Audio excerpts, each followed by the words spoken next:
BS. Fluidos corporais em aerossol. No ambiente familiar da Terra, os fluidos corporais humanos comportam-se de maneira previsível. Lágrimas escorrem pelas bochechas, o suor pinga da pele e a saliva permanece onde deve estar. Mas no ambiente de microgravidade do espaço, essas secreções comuns se transformam em algo potencialmente mortal. Sem a força da gravidade, eles macarem. Elas flutuam, formando gotículas esféricas que percorrem as cabines das naves espaciais como mentes biológicas microscópicas. A NASA documentou esse fenômeno pela primeira vez durante as primeiras missões Gemini e Apollo, quando os astronautas relataram glóbulos de água a flutuar que se fragmentavam em gotículas ainda menores ao serem perturbados. O que parecia apenas curioso tornou-se preocupante quando os cientistas perceberam que todos os fluidos humanos, lágrimas, suor, saliva, vômito, urina e até sangue, seguem as mesmas leis físicas no espaço. Estas gotículas em aerossol podem persistir durante horas ou até dias, criando zonas de perigo invisíveis por toda a nave espacial. Quando libertadas do corpo humano, transportam todos os micro-organismos que a pessoa carrega, incluindo bactérias e vírus potencialmente patogénicos, que podem permanecer viáveis nesse estado suspenso. O resfriado comum de um astronauta pode rapidamente tornar-se a infecção de todos, quando a umidade carregada de vírus paira no ar como um nevoeiro biológico. Mas o perigo vai além da contaminação biológica. Estas esferas de fluido são atraídas para a superfície por ação capilar, levando-as até ao equipamento eletrónico e aos sistemas de circulação de ar. Em 2013, uma caminhada espacial na Estação Espacial Internacional teve de ser abruptamente interrompida, quando uma fuga de água no capacete de um astronauta formou uma bolha crescente que ameaçava afogá-lo no vácuo do espaço. Uma justaposição bizarra de perigos de afogamento num ambiente sem oceanos ou lagos. O que torna este fenómeno particularmente insidioso é a sua origem na fisiologia humana normal. Cada inspiração que dás no espaço liberta gotículas microscópicas de água. Sempre que te lavas, formam-se nuvens invisíveis. O teu próprio corpo torna-se uma fonte de perigo potencial no vazio, transformando os aspectos mais fundamentais de ser humano em ameaças silenciosas. Ameaças que permanecem invisíveis, à espreita, aguardando o momento errado para interferir em sistemas críticos ou penetrar nos pulmões de outro astronauta. Número 9. Temperaturas extremas. O vazio entre os mundos abriga um dos ambientes térmicos mais impressionantes do universo. Sob luz solar direta, superfícies desprotegidas no espaço podem atingir temperaturas de até 250 graus Fahrenheit positivos. Quente o suficiente para ferver água e derreter chumbo. Basta dar um passo para a sombra e essas mesmas superfícies descem abruptamente para menos 250 graus Fahrenheit, mais frio do que o lugar mais gelado da Terra. Esta variação de 500 graus pode acontecer em segundos, em distâncias medidas em polegadas. A dura realidade do ambiente térmico do espaço tornou-se evidente durante as primeiras missões espaciais. Quando os astronautas da Apollo descreveram a superfície lunar, notaram que o lado das rochas voltado para o Sol estava quente o suficiente para queimar as luvas, enquanto o lado na sombra permanecia tão frio que podia estilhaçar-se como o vidro. São os fatos espaciais deles. Maravilhas tecnológicas dos anos 60, estes fatos espaciais lutavam para manter temperaturas suportáveis, apesar de pesarem quase 90 kg. O que torna os extremos da temperatura no espaço particularmente mortais é a ausência de ar. Na Terra, o ar funciona como isolante e condutor, distribuindo calor e moderando as mudanças de temperatura. No vácuo do espaço, o calor é transferido apenas por radiação direta e condução. Se tocares numa ferramenta metálica aquecida pelo sol com a mão desprotegida, a tua pele vai fundir-se instantaneamente a ela antes sequer de conseguires reagir. Se roçares numa superfície à sombra, o teu tecido pode congelar completamente em segundos. Os fatos espaciais modernos utilizam sistemas complexos de circulação de água, revestimentos refletivos e isolamento em camadas para manter um microambiente habitável. Mas estes sistemas representam um único ponto de falha entre a vida e a morte. Durante uma caminhada espacial em 2013, o sistema de arrefecimento do astronauta italiano Luca Parmitano avariou, fazendo com que a sua temperatura corporal subisse perigosamente, ao mesmo tempo que permitiu a formação de condensação dentro do capacete, demonstrando quão rapidamente as falhas na regulação térmica se transformam em múltiplas emergências potencialmente fatais. O corpo humano evoluiu num ambiente térmico relativamente estável da Terra. No espaço, um humano desprotegido sofreria simultaneamente queimaduras de 3º grau nas superfícies expostas ao Sol e morte instantânea dos tecidos por congelação nas zonas à sombra, um verdadeiro trauma térmico. Acima de tudo, a ciência médica possui categorias para descrever. Continuamos fundamentalmente incompatíveis com a natureza térmica básica do cosmos. Número 8. Poeira espacial tóxica. Quando os astronautas da Apollo retornaram ao seu módulo lunar após as caminhadas na Lua, trouxeram consigo algo inesperado. Um pó fino e escuro que grudava em tudo o que tocava. Essa poeira lunar se mostrou surpreendentemente problemática. Tinha cheiro de pólvora queimada, irritava os olhos e os pulmões e desgastava as vedações dos equipamentos. O que os astronautas não sabiam era que estavam a experienciar o primeiro contacto da humanidade com um dos assassinos mais insidiosos do espaço.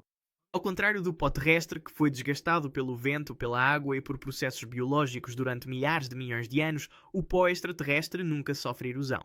O resultado são partículas microscopicamente irregulares, com arestas tão afiadas que conseguem cortar membranas celulares. O pó lunar consiste principalmente em pequenos fragmentos de vidro criados por impactos de meteoritos, enquanto o pó marciano contém percloratos e substâncias químicas reativas que podem danificar a tiroide, as glândulas e o sistema nervoso. O que torna o pó espacial particularmente perigoso é a sua combinação perfeita de propriedades físicas e químicas. As partículas são tão finas, muitas com menos de 20 micrômetros de diâmetro, que conseguem facilmente ultrapassar os sistemas de filtragem do corpo. A sua carga eletrostática, criada pela radiação solar, faz com que se agarrem tenazmente aos fatos espaciais, ao equipamento e ao tecido pulmonar. Uma vez dentro do sistema respiratório, estes minúsculos punhais ficam incrustados e começam o seu trabalho destrutivo. Investigadores da NASA identificaram uma condição a que chamam pneumoconiose por poeira, em que partículas de pó extraterrestres provocam uma cicatrização progressiva do tecido pulmonar. Ao contrário da silicose terrestre que se desenvolve ao longo de décadas, o pó espacial pode desencadear respostas inflamatórias em poucos dias ou semanas de exposição. As simulações sugerem que uma missão de longa duração a Marte pode resultar de uma exposição ao pó suficiente para reduzir permanentemente a função pulmonar em até 20%. O aspecto mais preocupante do pó tóxico do espaço é a sua inevitabilidade. É o próprio solo debaixo dos pés dos astronautas, a superfície de tudo o que tocam e o potencial material de construção para futuros habitats. À medida que planeamos missões mais longas à Lua e a Marte, deparamos-nos com uma verdade desconfortável. Os próprios mundos que procuramos explorar estão cobertos por uma substância que silenciosamente destrói o tecido humano de dentro para fora. Como é que se coloniza um planeta quando o seu solo é tóxico para a vida humana? Número 7. Deterioração cognitiva. Em 2017, investigadores que analisavam os cérebros de ratos expostos à radiação cósmica fizeram uma descoberta perturbadora. Os roedores apresentaram danos neurológicos significativos, com perda de memória, déficits de aprendizagem e comportamentos semelhantes à ansiedade que persistiram muito depois da exposição. Estas alterações refletiam aquilo que os astronautas têm relatado de forma anedótica há décadas, um declínio subtil mas progressivo das funções cognitivas, que os cientistas agora chamam de cérebro do espaço. Ao contrário dos perigos imediatos e óbvios do espaço, a deterioração cognitiva desenvolve-se de forma lenta e insidiosa. O cérebro humano, apesar das suas capacidades mutáveis, evoluiu sob o escudo protetor da magnetosfera e da atmosfera da Terra. No espaço, depara-se com uma enxurrada de partículas de alta energia, principalmente raios cósmicos galácticos, que conseguem penetrar naves espaciais, cascos e equipamentos de proteção. Estas partículas provocam cascatas de radiação secundária dentro do tecido cerebral, desencadeando inflamação e danificando as ligações neurais. O que torna a deterioração cognitiva induzida pelo espaço particularmente preocupante é o facto de poder não se manifestar até depois da missão. Estudos com astronautas que regressam mostram alterações sutis na função executiva, orientação espacial e capacidade de tomar decisões. Alguns experimentam problemas de visão persistentes devido a alterações na pressão intracraniana. Outros relatam mudanças de personalidade notadas principalmente pelos familiares, aumento da irritabilidade, distanciamento emocional ou comportamentos de risco invulgares que não existiam antes do voo. A combinação de exposição à radiação, perturbação do sono, isolamento e microgravidade cria a tempestade neurológica perfeita. O sistema linfático do cérebro, que elimina resíduos durante o sono, funciona mal no espaço. A perturbação do ritmo circadiano, causada por testemunhar 16 nascimentos e pôs do sol diários, prejudica ainda mais a recuperação cognitiva. Até a redistribuição de fluidos em direção à cabeça na microgravidade pode contribuir para danos neurológicos a longo prazo. À medida que as agências espaciais ponderam missões a Marte que exigem até 3 anos de exposição contínua ao espaço, o espectro da deterioração cognitiva torna-se ainda mais preocupante. Escudos avançados podem bloquear parte da radiação, mas não toda. A neuroproteção farmacêutica continua a ser experimental. A realidade perturbadora é que missões espaciais prolongadas podem alterar fundamentalmente quem são os astronautas, transformando não só os seus corpos, mas também as suas mentes, de formas que só agora começamos a compreender. A pessoa que deixa a Terra pode não ser a mesma que retorna, mesmo que pareça inalterada. Número 6. Micro-organismos oportunistas. Em 2006, a astronauta Anousheh Ansari desenvolveu uma infecção do trato urinário a bordo da Estação Espacial Internacional. O que deveria ter sido um simples problema médico na Terra transformou-se numa potencial crise em órbita. As bactérias responsáveis, normalmente controláveis com antibióticos, haviam se adaptado ao ambiente espacial de maneiras que os médicos não previam. Foi um dos primeiros casos documentados de um fenómeno. Os cientistas agora consideram um dos perigos mais negligenciados das viagens espaciais. a mutação e adaptação microbiana para além da atmosfera terrestre. Os humanos levam consigo bilhões de micro-organismos para o espaço. Bactérias e fungos que evoluíram ao nosso lado durante milénios no ambiente de gravidade e radiação da Terra. Mas no cadinho do espaço, estes micro-organismos enfrentam pressões evolutivas como nunca antes da sua história de 4 mil milhões de anos. Estudos realizados a bordo da ISS mostraram que bactérias comuns como a E. coli e os Staphylococcus aureus sofrem alterações genéticas a ritmos acelerados em microgravidade, ativando genes que aumentam a virulência, a resistência a antibióticos e a formação de biofilmes. O que torna os micro-organismos oportunistas particularmente insidiosos é a sua dupla vantagem de adaptação. Enquanto o sistema imunitário humano enfraquece no espaço, com a função das células T a diminuir até 40% durante missões longas, as bactérias tornam-se simultaneamente mais agressivas. Isto cria uma convergência perigosa, em que os agentes patogénicos se tornam mais fortes precisamente quando as nossas defesas ficam mais fracas. Um estudo de 2019 descobriu que culturas de Staphylococcus aureus cultivadas na ISS desenvolveram resistência a antibióticos 3 vezes mais rápido do que culturas idênticas na Terra. Ainda mais preocupante, estas adaptações não regridem necessariamente quando os micro-organismos regressam à Terra. As alterações genéticas induzidas pela exposição ao espaço podem tornar-se permanentes, criando novas variantes de agentes patogénicos conhecidos que podem espalhar-se pela população em geral. Alguns investigadores receiam que possa surgir um verdadeiro superbactéria adaptado ao espaço a partir de missões de longa duração, potencialmente trazendo de volta agentes patogénicos. Fundamentalmente diferente de tudo o que o nosso sistema imunológico ou tratamentos médicos já encontraram. A maior ironia da exploração espacial talvez seja que a maior ameaça biológica não nos aguarda em mundos alienígenas, mas viaja conosco desde o princípio. Micro-organismos comuns com os quais convivemos pacificamente na Terra foram transformados por forças cósmicas em algo que nossos corpos não reconhecem mais.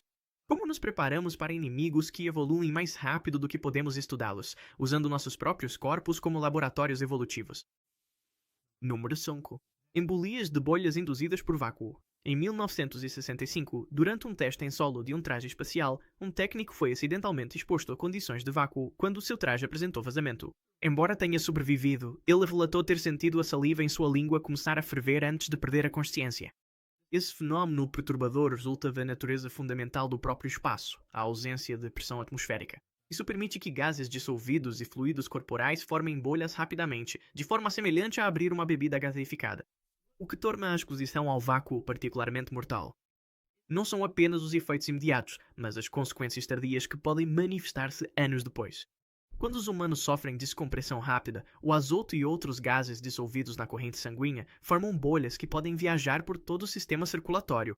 Estas embolias gasosas podem bloquear os vasos sanguíneos no cérebro, coração e pulmões, causando danos imediatos. Mas algumas bolhas mais pequenas podem desaparecer sem sintomas imediatos, deixando lesões microscópicas que só se tornam evidentes com o tempo. Investigadores médicos que estudam pilotos de grande altitude e astronautas descobriram um padrão preocupante de acidentes vasculares cerebrais silenciosos, pequenas áreas de dano cerebral causadas por microagulhas que se formam durante eventos de descompressão. Estas lesões podem não provocar sintomas visíveis inicialmente, mas podem contribuir para o declínio cognitivo, problemas de memória e aumento do risco de AVC mais tarde na vida. De forma semelhante, bolhas que ficam temporariamente presas nas artérias coronárias podem desencadear pequenas áreas de morte do músculo cardíaco, enfraquecendo a função cardíaca ao longo de décadas. Ainda mais preocupantes são as bolhas que se formam no líquido cefalorraquidiano que envolve o cérebro e a medula espinhal.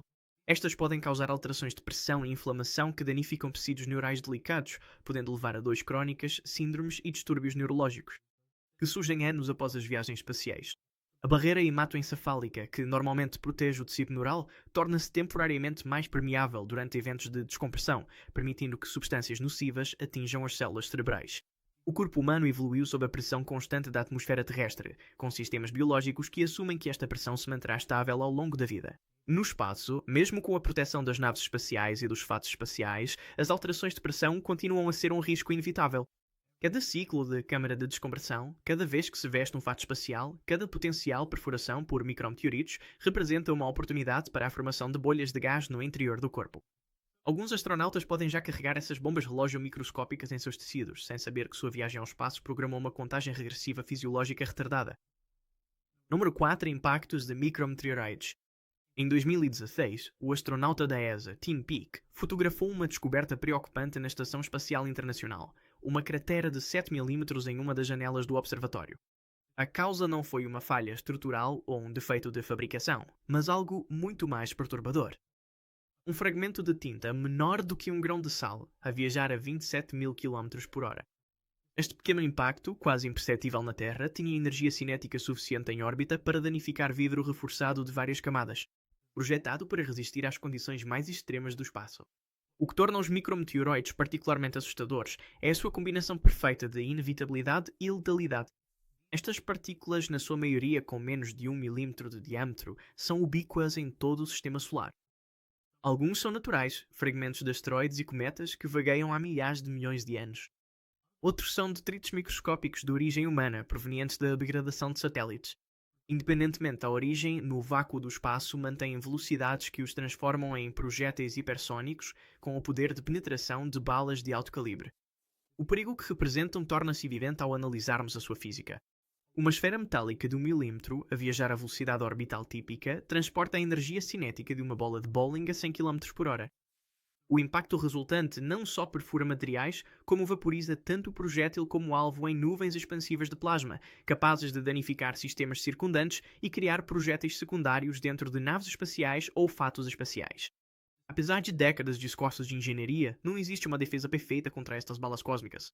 A ISS incorpora escudos Whipple, camadas espaciais concebidas para fragmentar partículas que se aproximam, mas ainda assim sofre inúmeros impactos todos os anos. A NASA estima que as janelas do vai-vem espacial precisavam de ser substituídas após cada poucas missões, devido a danos causados por micrometeoritos, sendo que cada janela apresentava dezenas de crateras microscópicas de impacto após regressar da órbita. Para os astronautas que realizam caminhadas espaciais, a ameaça assume uma dimensão mais pessoal. A camada exterior de um fato espacial moderno consegue travar partículas até cerca de 0,1 mm, mas impactos maiores penetrariam até ao tecido humano. O vazio entre mundos está repleto de inúmeros projéteis invisíveis, cada um capaz de pôr fim a uma missão ou uma vida em frações de segundo, sem aviso e sem som. No silêncio do espaço, como se defende de perigos que não se consegue ver, ouvir ou antecipar até já terem atingido. Número 3. Colisões com detritos espaciais. A 10 de fevereiro de 2009, dois satélites colidiram a 800 km acima da Sibéria. O satélite americano de comunicações Iridium 33 e o satélite militar russo desativado Cosmos 2251.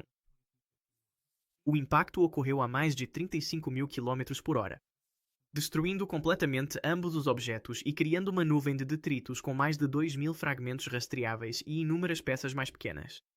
Foi a primeira grande colisão entre dois satélites intactos e uma demonstração sombria de uma ameaça que se torna mais grave a cada ano. Ao contrário dos perigos naturais do espaço, os detritos orbitais são totalmente criados pelo ser humano, uma nuvem crescente de estilhaços tecnológicos a rodear a Terra.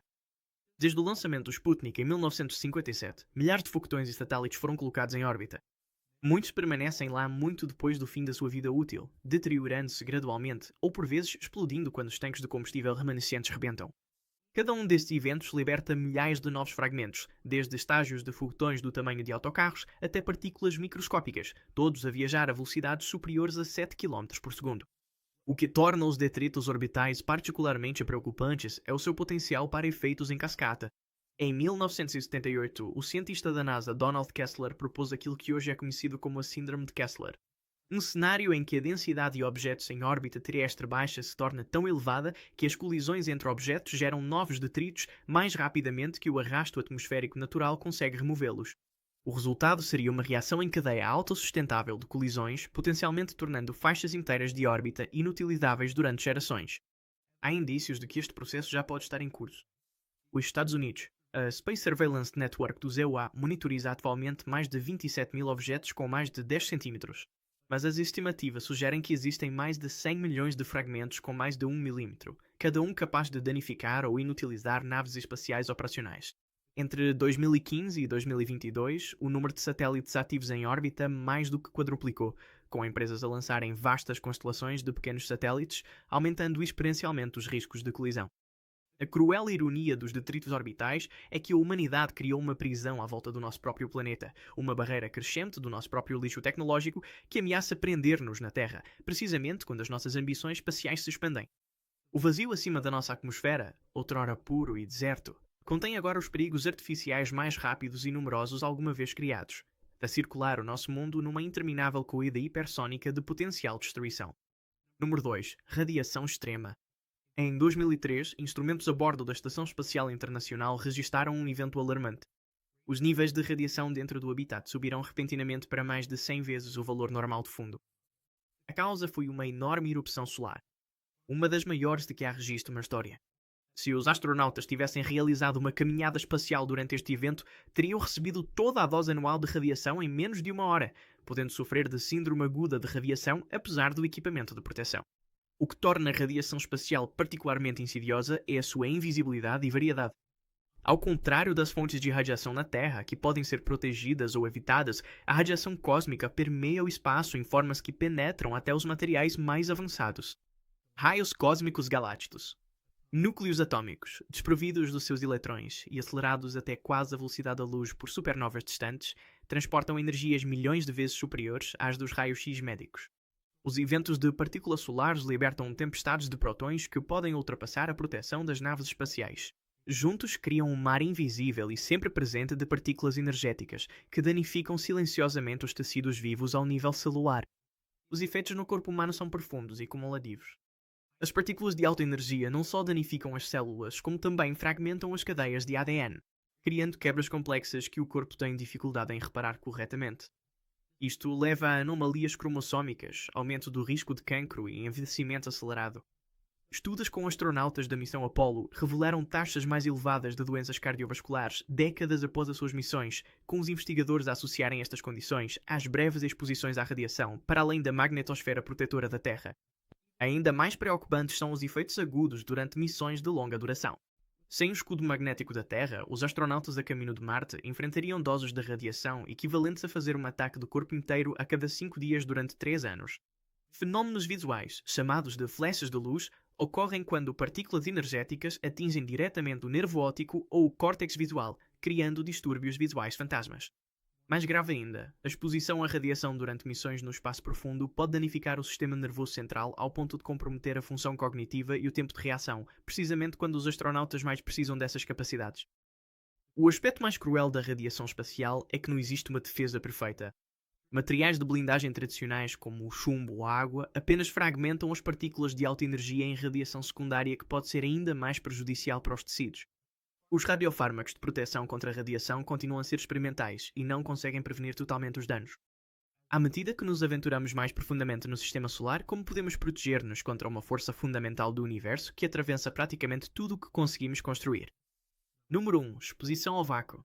No vasto palco dos perigos cósmicos, nenhum é mais fundamental ou imediatamente letal do que o próprio vácuo do espaço. A ausência de pressão, um vácuo perfeito, é apenas uma respiração de qualquer astronauta, cria o ambiente mais hostil que os humanos alguma vez tentaram sobreviver. Enquanto Hollywood retrata a descompressão explosiva e o congelamento instantâneo, a realidade da exposição ao vácuo é tanto mais complexa como mais perturbadora do que a ficção sugere. Ao contrário do que se pensa, o corpo humano não explode quando exposto ao vácuo. Em vez disso, sofre uma cascata de falhas fisiológicas que ocorrem com uma rapidez aterradora. No primeiro segundo, a água nas membranas expostas, olhos, boca, vias respiratórias, começa a ferver à temperatura do corpo devido à ausência de pressão. Os pulmões, se não forem esvaziados durante a descompressão, rompem-se à medida que os gases presos se expandem. O oxigênio dissolvido na corrente sanguínea começa a formar bolhas, semelhante a um caso perigoso de doença de descompressão. A consciência desvanece-se em cerca de 15 segundos, à medida que o sangue sem oxigênio chega ao cérebro. O coração continua a bater até 2 minutos, circulando sangue cada vez mais desoxigenado pelo corpo. O corpo incha rapidamente até quase o dobro do seu tamanho normal, à medida que os tecidos absorvem o gás, que se expande no seu interior. Sem intervenção, a morte ocorre por asfixia e colapso circulatório. A janela de sobrevivência é extremamente reduzida. A investigação da NASA sugere que, se o resgate e a repressurização ocorrerem em cerca de 90 segundos, a recuperação pode ser possível, embora não sem danos permanentes. A mais longa sobrevivência humana documentada em condições próximas do vácuo ocorreu durante um acidente num teste de facto espacial da NASA em 1966, quando o facto de Jim LeBlanc, um técnico, perdeu pressão. Ele manteve-se consciente durante cerca de 14 segundos antes de colapsar. A sua última memória antes de perder a consciência foi sentir a saliva na língua a começar a ferver. O que torna a exposição ao vácuo especialmente inquietante é a sua omnipresença no espaço. Ao contrário de outros perigos que podem ser evitados ou mitigados, o vácuo espera em todo o lado para além das frágeis carapaças das nossas naves e habitats. É o estado padrão do cosmos, uma condição fundamental do próprio espaço. Cada fato espacial, cada módulo habitacional, cada janela de nave espacial existe como uma barreira frágil entre a vida e o vazio, com apenas alguns milímetros de espessura em certos casos. Na nossa busca para explorar o universo, enfrentamos a derradeira ironia. O próprio espaço é o perigo mais mortal de todos, um vazio hostil que nos rodeia a cada momento para lá da Terra, à espera, silenciosamente, da mais pequena falha nos nossos sistemas de proteção. Para nos reclamar de volta ao nada eterno de onde toda a vida luta para manter a sua breve e ordenada existência. Se quiseres ver mais vídeos como este, clica no vídeo que está no ecrã agora e não te esqueças de subscrever.